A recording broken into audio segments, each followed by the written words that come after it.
excited. I think that everybody in the country right now, from a college basketball standpoint, is excited. You know, it's first day of practice, and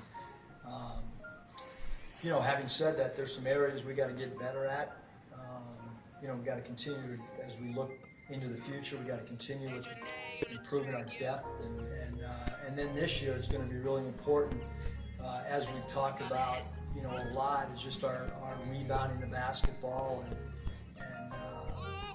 you know, rim protection. You know, we're going to have to do it a little bit different than the normal rim protection type thing, and then we got to take care of the basketball. We have not gone live much at all, although everything we've done up to this point has been team stuff. We didn't break it down to 3 or 4 man individual skill stuff. We did all of our skill work as a group, but we do have to take care of the basketball, and obviously some of those things that I just talked about were areas of concern last year as well, and they continue to be in areas of concern as we kind of look for what we need to try to accomplish to the best we can in the minimal amount of time between now and opening night.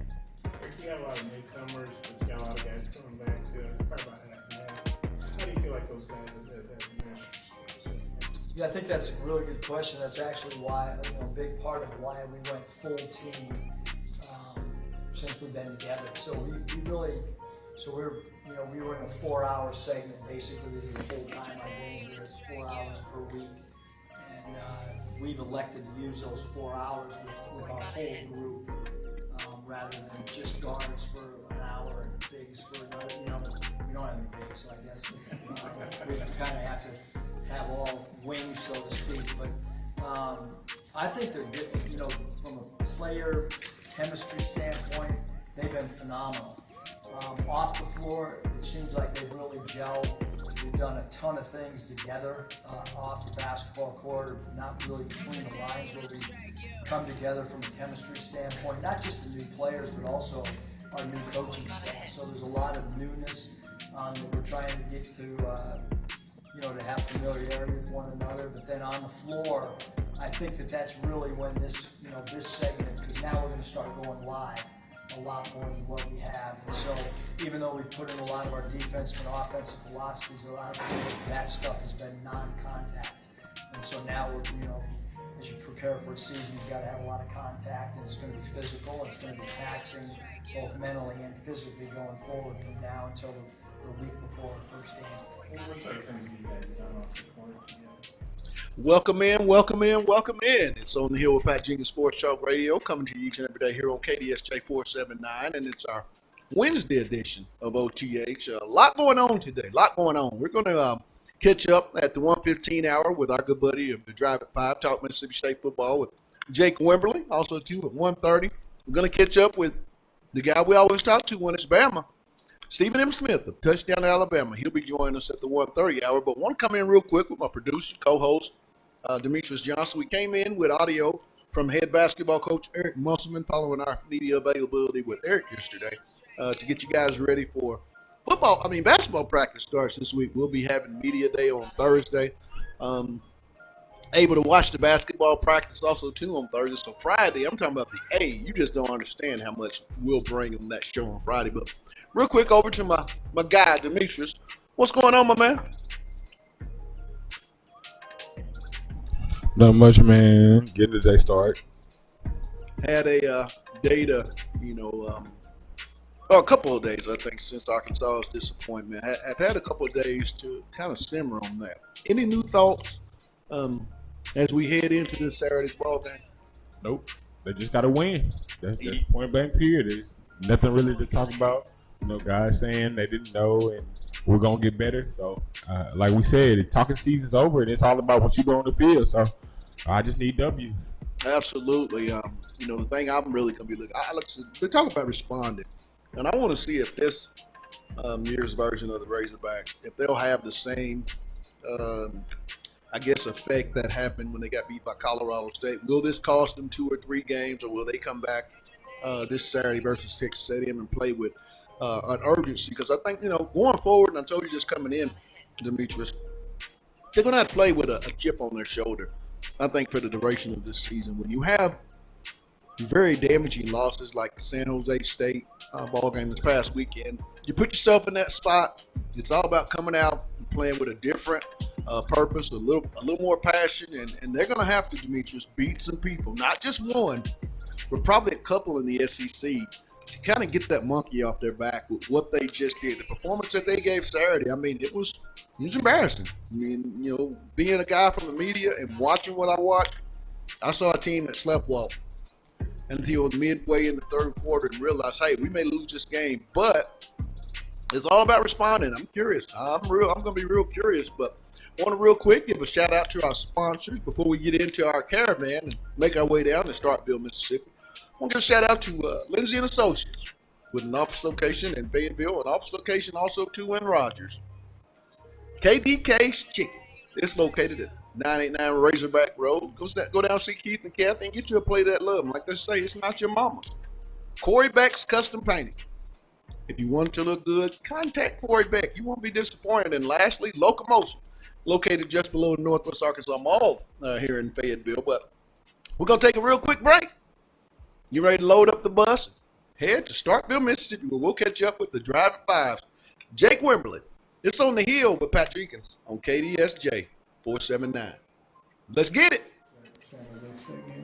Yeah, absolutely, man. It's just on to Texas A&M, and really excited to see what we can put on the field on Saturday. You know the history of this series with those guys. It's been so many close calls. I don't know what's it going to take to get a breakthrough against those guys. It's just going to take us playing our best. I mean, we got to go out and execute to our best. I mean, we're fixing the mistakes that we made, and we're going to go out and perform our best and do what we can. When you look at him from the scouting report standpoint, what's Mon's progress look like? He's a really good quarterback.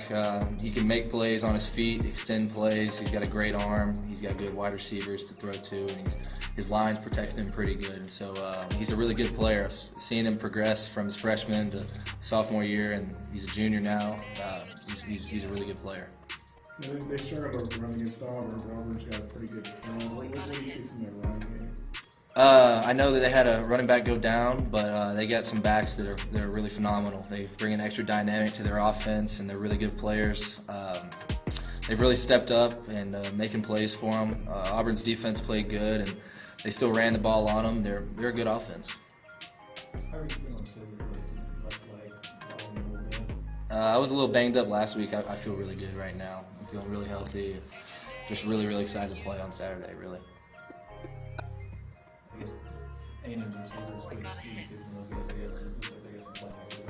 Yeah, I mean they got a couple guys they had last year, could really stretch the field vertically and got great speed. They got a lot of trust, a lot of chemistry with Kellen, and they make plays. So we got a lot of respect for those guys, and we're gonna go into the game, play as hard as we can. Has Coach Davis changed anything with the way that he's coaching y'all this week and he's talking to y'all? Yeah, he definitely brought a lot more intensity to practice today, you could say. He brought a lot of intensity today and really focusing back on our fundamentals. I think we might have gotten a little lackadaisical last week, kind of preparing for the opponent, and we're not going to let that happen again. And it's kind of my job as one of the guys on defense to make sure we're focused going into Saturday, and that's going to happen this week. And I feel like we had a really good practice today, and we're going to build on top of that tomorrow. What did y'all do on A&M last year? Because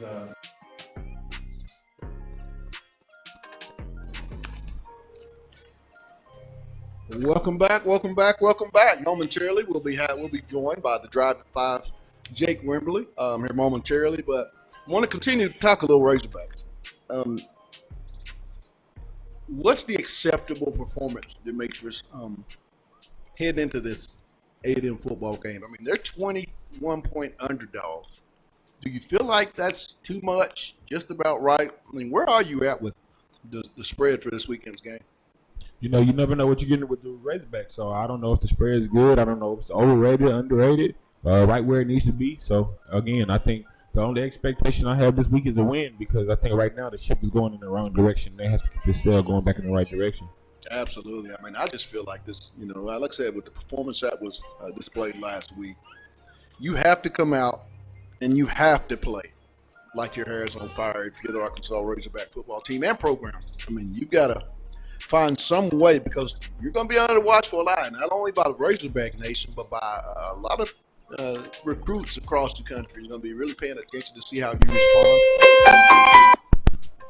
This is On the Hill. Is this Jake Wimberly? It is. How you doing, Jake? Let's talk a little bit about Mississippi State. You guys a couple weeks ago didn't start off as well as you have liked. You know, with the disappointing loss there to Kansas State, you rebound, get a big conference win. Talk about the morale of this football team. This weekend ahead. I believe you're playing South Carolina. Talk about what's the morale right now in Starkville.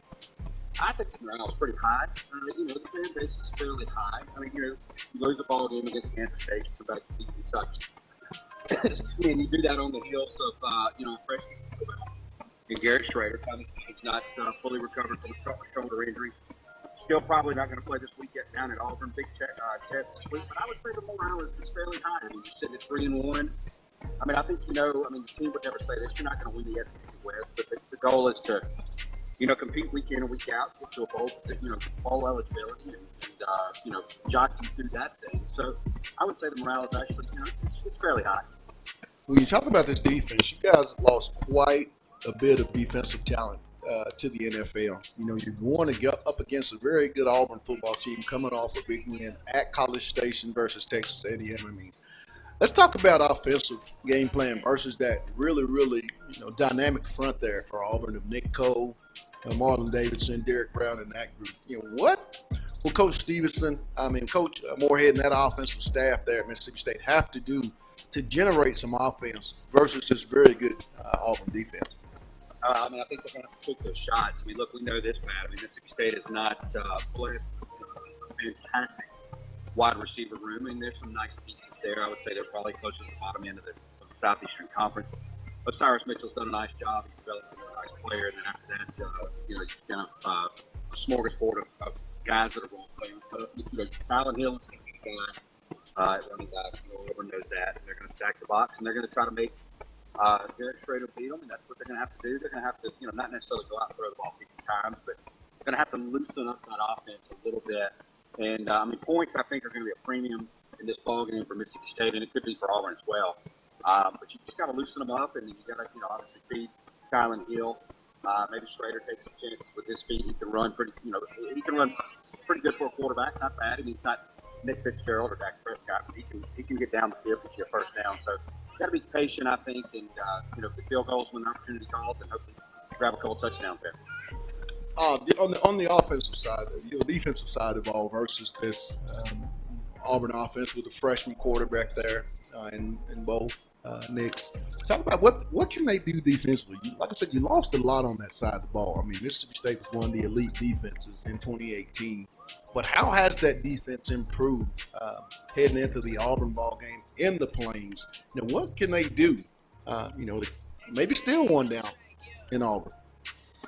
Well, they're facing a couple things. One, still reeling from a loss last year as far as Jeffrey Simmons and Montez Sweat. And let's not forget that, Mississippi State is kind of a self-inflicted wound here. They have several guys they're having to kind of juggle in and out through an academic suspension for the year. They got to pick kind of their poison when they play certain guys like Willie Gay and Lee Autry. They played them last week against Kentucky. Did not play them the first 3 ball games. So, look, Mississippi State's got a good enough defense to go down there, I think, and keep Auburn somewhat in check still. The big thing for them is I think you're going to have to sell out to stop the run and make Bo Nix beat you because here's the thing, Pat. I'm not one, it's just one man's opinion, that has fallen in love with Bo Nix that like the national media have. I know several other really good freshman quarterbacks around the country, Boise State and other places. You look back at the last couple of years, Tua Tagovailoa, Trevor Lawrence, Jalen Hurts, and others. Those were dynamite freshman quarterbacks. I don't see that out of Bo Nix. So I think you make him beat you, and if he beats you, he beats you. But you can't let him, gash you, for say 250 on the ground. I mean, you got to really try to, set out to stop that run game, and then you make Bo Nix try to beat you. We talk about the special teams. We always know in a football game, you have to win 2 of the 3. And if you win all 3, your chance of winning goes way up. And when you look at both the kicking game and special teams there for Mississippi State and Auburn, who on paper, Jake, would you give the edge to in Saturday's ball game that may tip the ball game in that team's direction? Well, I got to give that to Auburn. Mississippi State's special teams have been very, very average at best, sometimes below average passing. They have a big kickoff return against Kansas State that ultimately deciding factor in that game. Right after they got the lead, they tied it up with a kickoff return first week of the season. Really not getting out of the way of a punt. Giving the ball back to Louisiana Lafayette. I mean, they've just been very lackluster. Some field goals missed inside the red zone. So, I mean, one of the things they have to do well is, cover kicks well. When you get the opportunity to return kicks well, and then, of course, grab field goals when you can get them and punt the ball well. But right now, if I have to give an edge, that's going to go to Auburn and just about anybody Mississippi State plays. At 5's Jake Wimberly, for those that have just tuned in to us here on the Hill with Pat Jean Sports Talk Radio. On the injury front, are there any major injuries that'll hold some key players out? Or, how is this Mississippi State team health-wise heading into this Auburn ball game on Saturday? Well, obviously, take out Tommy Stevens. We'll talk about him in just a bit. But the team is fairly healthy. Not a lot of big injuries. Stevens is the key, the headline injury. I mean, he hurts his shoulder. Second quarter against Southern Miss. Third quarter against Southern Mississippi. Second week of the season, and Patty tried to play against Kansas State and just really looked like a shell of himself. Kind of airmailing the ball, selling the ball, couldn't run. And when Tommy Stevens is healthy, he is a really dynamic quarterback, and Mississippi State's going to miss him this weekend. Don't expect him to play. Expect it to be Garrett Schrader, the freshman, who has done a really good job. But, I mean, asking a true freshman to go on the road in a place like Auburn where they're going to have 100,000 plus, it's going to be a night game. That's a tough task to ask. Dak Prescott did that back in 2013 as a freshman when Tyler Russell went down, and they darn near went down there and won the game. So, he's going to have to, Schrader's going to have a Dak Prescott type performance as a freshman for Mississippi State to have a chance. It's going to be Garrett Schrader is. Schrader's going to have that kind of performance Saturday. We've got about 2 minutes left. Real quick before I let you go, I know you got some things you have to take care of, but can you give me your offensive player, defensive player, and your final score in Saturday's ball game versus Mississippi State Bulldogs and Auburn Tigers in the Plains? Yeah, offensive player, I think you got to look at Kylan Hill. I mean, the offense runs through him. He's one of the better backs in the conference, if not the country. If he continues on the pace that he's on, he'll probably be a 3-year player, 3 and done, and head off to the National Football League after this year. You would expect the way that trend is going. Defensively, I think you got to look at a guy like Harold Thompson over the weekend. Willie Gay, if he plays, but that's the question, is will he play? If he doesn't, let's take him off the board. It's got to be someone like Harold Thompson that can move sideline to sideline and really chase these running backs and slot receivers down that Justin Malzahn likes to get the ball to. But Pat, look, I think overall this is too much of a high hill to climb for Mississippi State this weekend. I think they ultimately lose the ball game. I've got Auburn winning this ball game somewhere in the neighborhood of around 31-21. My man, as always, love having you on. I know you guys got an open day next week, and then the gauntlet that each and every SEC goes through. You guys begin that. But as for today, my man, thanks for taking time out on the Hill, Jake. Hey, thanks always. Appreciate it. That was Jake Wimberly of the Drive at 5. Covers all Mississippi State Bulldog football for us here on OTH. And we're going to continue on. We got to get some gas because we can't make it to our next stop if we don't gas up. We're heading to Tuscaloosa to talk to Stephen M. Smith of Touchdown, Alabama. He's up next. It's on the Hill with Pat Jenkins on KDSJ 479. Back in a bit. Didn't do anything that you guys weren't prepared for. Yeah, we was prepared for everything. Just like I said, we just came out and just played a bad game, really. Does it surprise you that you were flat? I mean, No, not really. I was shocked at what we played in. how late that we responded because I wasn't expecting that. I know we wasn't expecting that as a program. But like I said, our focus on Texas and just try not to come out flat like that again this weekend. You know about the series with A&M, excruciating, just close losses. What's that been like? I mean, it's been pretty fun to play. And my message to mostly the younger guys, as well, younger team is, it's gonna be a grinded out type week. Sitting, no excuses. I don't really want to hear no complaining as a leader, especially what we played last weekend. And it's gonna come down to the wire, maybe overtime, some extra minutes, extra plays. So it's gonna be a grinded out type week for us. Y'all had a good plan on them last year. What did y'all get done? Last year? Yeah. I mean, we just kind of mixed it up. I think about middle of the season we played them, or probably earlier. So just switch some things up. I like the game plan we did last year. This year we probably going into a different direction this year. So we try to see how it looked. What changed at halftime to really get you guys reinvested? It was just, I guess it's a mentality thing with most of the guys when you're out there. Y'all guys watched it. Just some guys flat, some guys high, and all over the field, and that's not the type of combination you want. So, we just had some conversation with certain guys to get them going. But you shut them out almost the entire second half except for that one drive. What happened on that drive? At the end, yeah, just pitch and catch. Like I said, it's a mentality thing. It don't matter what call the coaches give you. You got to have that mentality as a player, not to let your man catch the ball on you. And we just didn't execute at the end of the drive. What have you seen from Mon's progress year to year? Oh, he's a terrific quarterback. 3 years, but 3 years started now. He looked way better on film than he looked his first 2 years. I guess he matured and grew up. Look even better with throwing the ball. They running back gone, Trevion gone, so he can air it out to most of his receivers. He got some pretty elite receivers out there. Expect him to maybe do a little more running himself. I know Jimbo like to run the ball, and we know they're gonna use him as running the quarterback, especially with this year when we could put on film with the quarterbacks running around us not containing. So we expect him to get going in the run game. What do you think from their offensive line? Pretty solid group. Majority of those guys are new faces, but they're pretty solid. It shouldn't really be that much difficult to deal with them. Has Coach Chavis or Nick or Raheem or any of those guys said anything specifically about this game? They'll speak on a few things, but they don't really want to turn focus into the next day. They say it's about us as a program now. They not at here, they're not focused on that. We just trying to put together the right game plan to execute the play. You decided to come. Welcome back. It's our Wednesday edition of On the Hill with Pat Jenkins Sports Talk Radio. It's our SEC Caravan edition of all the information we like to bring to you, SEC related. And we gassed up. We just left Starkville, Mississippi, and we pulled in to Tuscaloosa, Alabama, where we caught up with our good buddy to talk a little Alabama Ole Miss. The Crimson Tide will be hosting the Ole Miss Black Bear Rebels this Saturday in Bryant-Denny Stadium. So what better way to get the 411 than to contact our good buddy of Touchdown Alabama, Stephen M. Smith. My man, welcome back to the Hill. Happy to be back, guys. Hopefully now we can start to get this fall weather coming in. Kind of tired seeing 90 to 100 degree temperatures, but we're about to hit October soon here. Let's get off into this big game. Yet another SEC contest. You guys coming off a easy win versus Southern Miss. Talk about some of the keys that you're going to be paying attention to, Stephen, when you get to Bryant-Denny on Saturday, when the number 2 Tide take on those Rebels of Ole Miss. Well, the first thing I look forward to watching, Pat, is this defense as it continues to grow with like 2 freshmen being put in the mix, about 4 to 5 true freshmen.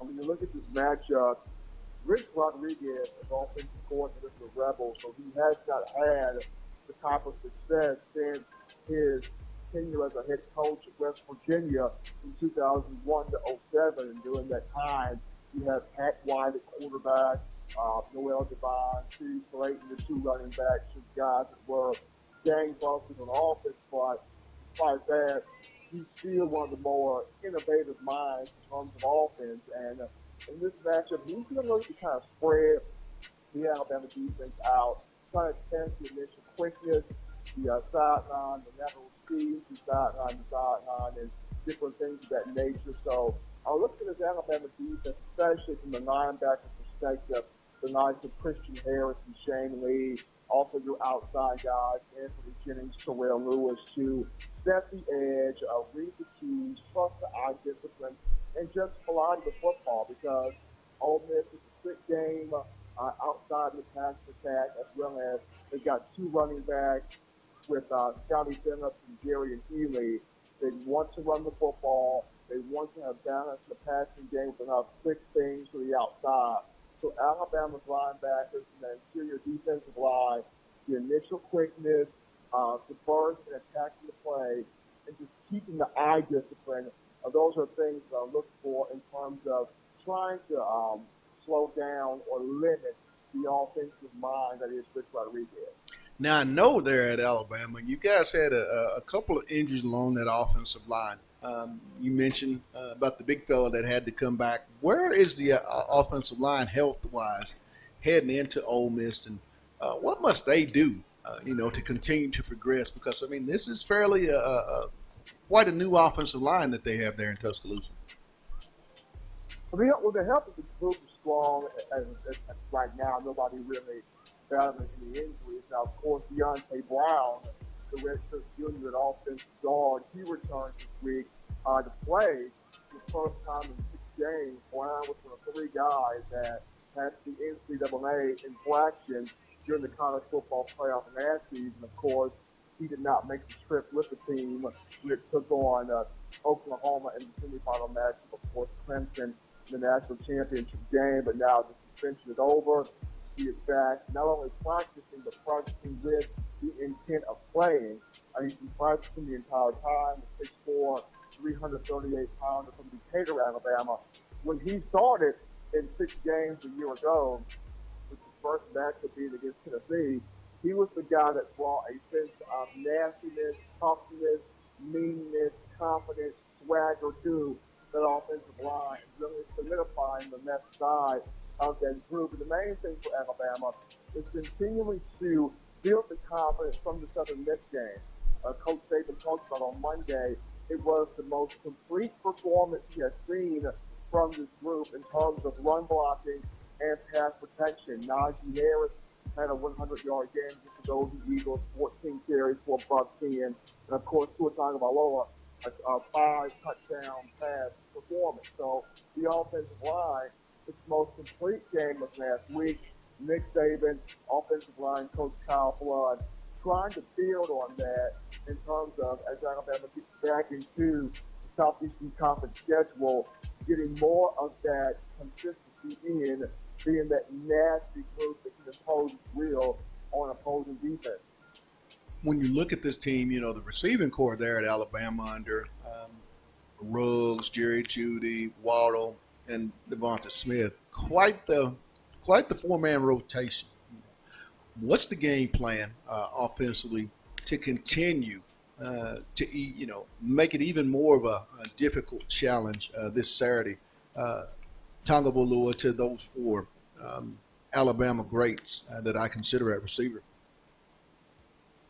Well, the idea of Pat is continuing to get the ball into those guys' hands. And I've mentioned this on a number of different occasions. In the years past, our position was never really in fear of the Alabama receiving corps or the Alabama passing game, with the exception of maybe one receiver. People would fear Julio Jones, but not the supporting cast. Right. People would fear Amari Cooper, but not the supporting cast. People would fear Calvin Ridley, but not the supporting cast. And that's not because the supporting cast was not good enough. It was just that you have the idea of, I'll take my chance with everybody else. I don't think everybody else can beat me the way that Julio Jones can. Right. I don't think everybody else can beat me the way Amari Cooper or the way that Calvin Ridley can. Now, it's a completely different story because defenses have to now adjust to where, well, I can't just put all my attention on Jerry Jeudy. If I do, Henry Ruggs has too much speed. He's going to burn me. Devonta Smith has a way to get open. Jalen Waddle can create plays in space. So now I have to pick my poison of which receiver do I allow to beat me. And with the precision passing of one Tua Tagovailoa, it makes it all the more strenuous because he's got the ability to put the ball squarely on the hands of all of these guys. And now you pair Steve Sarkisian back with Tua as the offensive coordinator and quarterback coach, and his schematic way of using the RPO to make it all the more of the way to stress the defense out to its high, it's very hard to counteract this Super 4 due to all four dynamics. You've got a quarterback that's dynamic. You've got an offensive coordinator that's got attention to details, and he's dynamic as well. Defensively, you've had a rash of injuries on that front line, and really the front seven. Talk about the adjustments made. Who are the players that have stepped into those roles along the defensive line and at that linebacker core? And what does this team have to do defensively on Saturday versus the Ole Miss offense? Well, in the absence of LeBron Ray at defensive end, Justin Boise, of a true freshman, four-star from Forest Park, Georgia, stepped in very nicely. Against Southern Miss, he had 3 tackles in that game, but Nick Saban, the coaching staff, and the players have a lot of confidence in the Boise. I got a chance to talk with Raekwon Davis about a couple of weeks ago now. He just spoke on how Justin is a quick-twitchy guy, fast guy, very, very sound in his technique, a very special player, especially with him getting more reps and being more involved. So Boise has stepped up. You have seen both freshmen at linebacker, inside linebacker, Shane Lee and Christian Harris. The game has started to slow down for both of those two. Jordan Battle in the secondary. That young man has been a fine piece, a fine addition. And, Alabama's kind of grooming him to take over for when Xavier McKinney takes that lead to the National Football League. So the freshmen have really stepped up and have the game has slowed down for them. They're not as nervous as they were at the start of the season. And against Ole Miss, what I look for this team is to take away the easy throws from Ole Miss. Take away the easy plays. Take away the run game.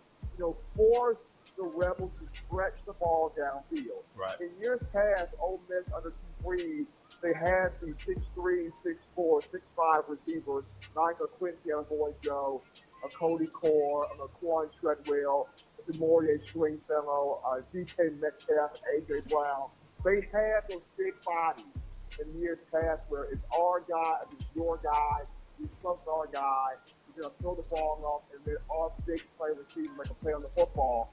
Nowadays, this year, their biggest playmaker was Elijah Moore, who's 5'9", 184 pounds. Great point. And no offense to Elijah Moore, he's beaten the team in receptions with 29 for 386 yards, give or take, and 3 touchdowns. But it's just not the same personnel that Ole Miss has had in recent seasons. So the big thing for Alabama in this game, read your keys, trust your eye discipline, shoot the gap in terms of the run game, and in terms of defending these wide receivers, your secondary, taking away the easy throws and forcing the Rebels to drive that ball to stretch the field. For those that have just joined us, we're talking with Touchdown Alabama's Stephen M. Smith. Covers all Alabama Crimson Tide football for us each and every week here on the Hill and does a great job health-wise. Stephen, how is this football team of Alabama, going into this game on Saturday? Are there any questionables, anyone out? Where's this football team at? Well, the only one that's really questionable right now is the kicker, freshman 3-star Will Riker, who suffered a hip fracture in the match against Southern Miss as he was attempting the ensuing kickoff after making a point at the touchdown try. His foot hit the kicking tee and the ball, and he got kind of some tightness in his hip. He's been practicing this week, but kind of going through the motions. That hip fracture may be a bit more serious than what Nick Saban's maybe leading on. He could be out a couple of weeks due to that is a tough thing for kickers to kind of shake with and deal with. So right now, Riker's the only questionable one for this matchup against Ole Miss. If he is out and cannot go, when you look at the redshirt sophomore Joseph Alovis, that will be in that spot handling all the kicking duties. DJ Dale, the true freshman at nose tackle, had a sprained patella tendon in his knee against the Golden Eagles, but he's expected to be okay. He's expected to play this week against Ole Miss. And then you've got Terrell Lewis, who had the hyperextended knee against South Carolina, he's expected to go. Anthony Jennings is expected to go. Probably the only one that's questionable, along with Will Reichert, is the redshirt sophomore inside linebacker in Markel Benton. He's been kind of limited this week in practice, not doing a whole lot. Did not play also get Southern Miss. So Reichert and Benton, the two most questionable right now. But everybody else seems to be full go for Saturday. Got about 2.5 minutes left, or really like about a minute and a half. But I want you to give me your offensive player, defensive player, and your final score in Bryant-Denny Stadium versus Alabama and Ole Miss. My offensive player right now is going to be Najee Harris. Want to see the more continuation of him in the run game. Got his first 100-yard performance last week, so definitely huge for his confidence moving forward. Defensive player, you know what? Give me Christian Harris. This is a true freshman at weak side linebacker. Want to see his quickness and stopping some of these passes and also shutting down the run. So offensive player Najee Harris, defensive player Christian Harris at weak side linebacker. Final score, if I had to give one, I would go Alabama 42, Ole Miss 10. I think the Rebels get 10, but I just feel like Alabama continuing the process in the running game on the offensive line and shooting the gap defensively. I'll go 42-10 Alabama. Well, hey, my man, love having your insight. I know you guys have an off week, and then you got that real big one where you had the C-stat. But, hey, have a great rest of the week. And, Stephen, thanks for taking time out here on OTH, my man. No problem, Pat. You enjoy that day. All right. That was Alabama's touchdown. Alabama. Stephen M. Smith giving us the 411 with things that'll be taking place this weekend in Bryant-Denny Stadium. But we're going to take a quick break and come back, and Demetrius and I are going to give our final thoughts and wrap this thing up. But we caught up with sophomore cornerback Jarquez Pac-Man McClellan, and he's going to give you a little bit of his thoughts with A&M, and then we'll be back. It's On the Hill with Pat Jenkins on KDSJ 479. Let's get it. He played a good role, him stepping up. Same about Devin Bush, and we still got people like Rio Tut that's ready to go just in case one of us go down, so we're not worried. What's your take on Kellen Mond and their passing? They're a good passing team. They work hard on that. They have a good coach, Jimbo Fisher, so I expect a lot from them. We just can't take nothing for granted. We got to play our hearts out. They're 3 touchdown favorites, but you guys were big favorites last week. So what does that kind of tell you not to worry about point spreads and things like that? We, as a team, we don't worry about social media or the point spread, really. We know coming into this game, it's always something crazy going to overtime and stuff like that. So all we just got to know is just to play our hearts out and make sure we do our jobs, and maybe it might come out on our favor. Looks like Chief put together a good game plan for these guys last year. Mon didn't run for a ton on you. What did y'all do well in that game? How I said before, I'm going to keep saying that we played our hearts out. We made sure we played for him. We made sure we execute and do our jobs and make sure we're not trying to be the superhero at the end of the day. So that would make that game so special and made it so competitive, and it should be the same way this year. You said played for him, meaning like just because he had been at A&M and all? Just A&M, him, Coach Cooper, and so that's what it means. So. What do you think this game means to them? Because they work there, they probably recruited and coached a lot of the guys on the team. This game to them means a lot. They want us to do good in this game. That's some of their kids they recruited, and they just don't want to. They just want us to be great at the end of the day, and that's what going against any other team. And if that's Alabama, Kentucky, they just want us to be great and we can show the world our true potential and what Arkansas can be in the future. But do you think this game means we'll win actually? Most likely, I don't know. What was San Jose State doing that gave y'all trouble last week? I'd say preferably they didn't give us no trouble. I feel like we just, as a team and as certain positions, we just didn't execute. We just didn't do the little things right, and that what happened. If we do the little things right and make sure we execute on the big things, we could have won that game. But that game's past us, it's behind us. Now we're trying to move forward to A&M and just trying to come out with a victory and just show y'all what can we do. How tough is it to put a game like that behind you? It's not tough. As for me as a cornerback, I just have to have short-term memory And especially with that game, you know it hurts. But at the same time, this football, not any team just because you have a big name. Welcome back, welcome back, welcome back. It's our final segment of today's Wednesday edition of On the Hill with Pat Jenkins Sports Talk Radio as we let you hear audio from our media availability with sophomore cornerback Jarquez Pac-Man McClellan. Kind of when you look at this, Demetrius, and you see a lot of his body language, didn't seem to be a guy that was real happy coming into the press conference. I know from all the social media that these guys have had to deal with, not a good feeling to be in this position. And it's only you put yourself there. I mean, it sucks.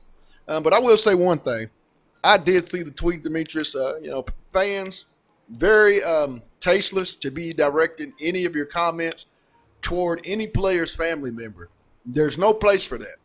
I mean, think about it. You're a grown-up, and you're directing your statements at kids' family members.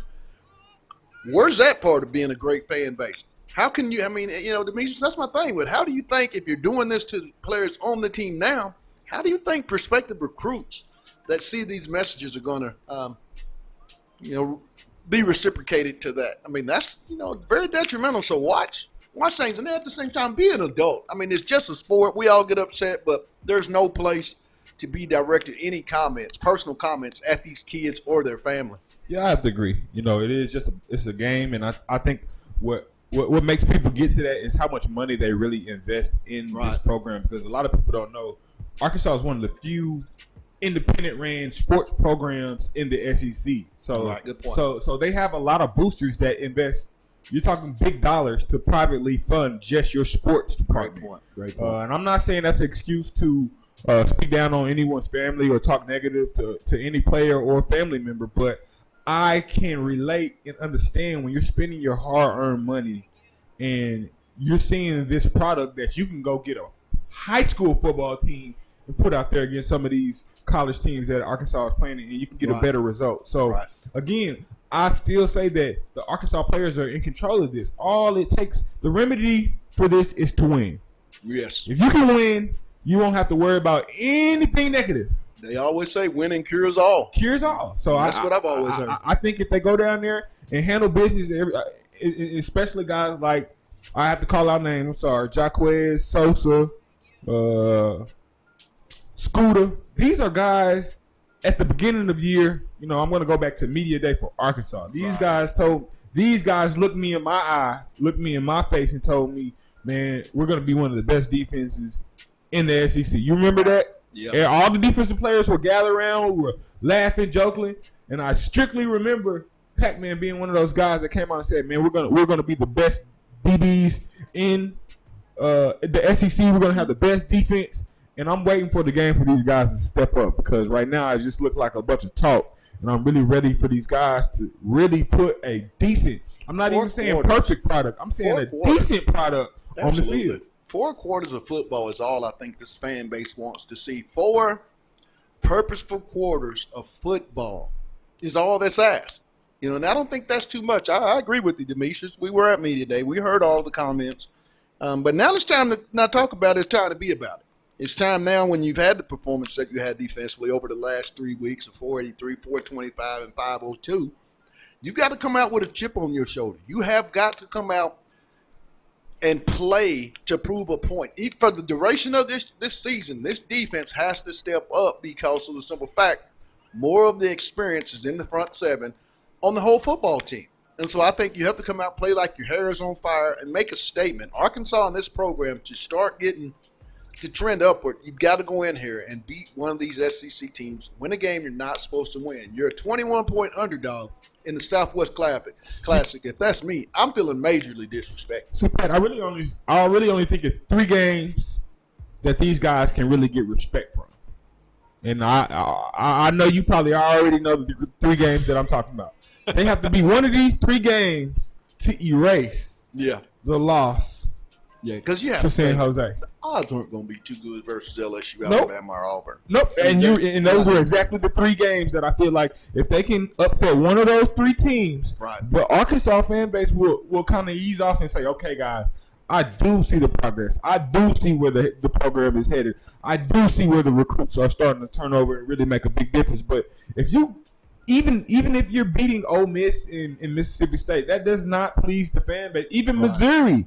It takes you to beat Auburn, LSU, or Alabama to really make a stake and be in that top tier half of the SEC conference. And I think, again, until we see that, you're going to see an avid fan base. I totally agree. I think it just boils down to play with a little more passion, be more physical and more disciplined. Because even you go back to the two losses, and Demetrius side, we talk about this all the time when we're off the air. It's just a few little things here or there, a missed block on a 4th and 2. Covering up your receiver when you get a touchdown that's called back. And you look at these games, and with as bad as Arkansas played, because they didn't put 4 quarters together, they had a chance to win both of those football games. So it's not that you're that far away, just you have to strain a little bit more. You have to find a way. If you're the Arkansas program and all those players over there, find a way to get through what you haven't got through in the last few years, and get that winning taste in your mouth and start stringing 1, 2, and 3 wins together and change the perception of the way this program is being viewed, not only in the SEC, but it's all across the nation. Because Arkansas, as I know, growing up covering this program and being a lifelong watcher of this program, I understand what it was like to have to come into Fayetteville and it be a difficult win. I understand what it was like to be able to go on the road and still expect Arkansas to play a darn good football game. And what I've always known is when growing up, if you're a Razorback fan, you always knew that Arkansas would be physical and they would play top quality defense, and your offensive linemen would be real physical, and it would be a physical ball game when you played the Razorbacks. That's what I want this program to get back to. But that's going to wrap it up for today's show. We'll be back with our third edition and more hog information. Probably a couple of recruits I may bring on. You just don't know what we're going to do on here, but it's going to be a bunch of darn good information. I guarantee you that. We're going to give a shout out to my producer, Demetrius Johnson. I want to say thank you to our guest, Jake Wimberly of the Drive at 5 for giving us the Mississippi State version on the Hill, and also to Touchdown Alabama, Stephen M. Smith. Also to our sponsors, Lindsay and Associates, with an office location in Fayetteville, an office location also to in Rogers. Locomotion, it's located just below the Northwest Arkansas Mall in Fayetteville. Corey Beck's Custom Painting, commercial, residential, anything you want to look good, contact Corey Beck and you won't be disappointed. And lastly, our newest sponsor, KDK's Chicken. That's located at 989 Razorback Road in Fayetteville. Go down and see Keith and Kathy and get you a plate of that love. Like they say, it's not your mama's. That's going to wrap it up for us here today. And for you all, thanks for listening. It's On the Hill with Pat Jenkins on KDSJ 479. You guys have